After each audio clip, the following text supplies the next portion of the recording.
नमस्कार मु अविनाश सिंगर गोटे जिनस आपको गोटे बहुत ही बढ़िया एंड जरूरी इनफॉरमेशन देवाक चाहूँगी। मोर किछि दिन तले हेल्थ इश्यूज होता रिगार्डिंग मोर बहुत ही बैक स्पाजम हो जाता एंड तापाई कि मु लगातार मैंने शोली बेड 5-7 दिन शोली आउ उठी पारिनी कहीं चलला बेल भी मोर बैक कष्ट है पूरा मझी पेन होता है बसी पार्ली बहुत जगह भी देखली मेडिसिन भी खाइली बट स्टिल किसी काम कलानी एंड मोर जड़े फिजियो सर अच्छा एट जिम ना अविनाश सर ही recommended to Divine physiotherapy and rehabilitation centre जो डॉक्टर असीमजीत सर अच्छा doctor Asimjit Swain sir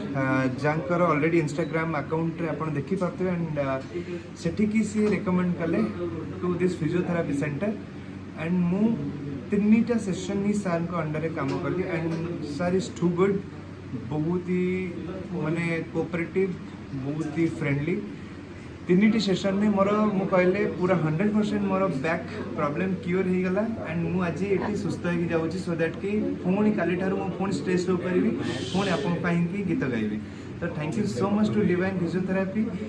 and thank you so much to doctor Asimjit Swain sir for helping me to get my back. Thank you so much, धन्यवाद।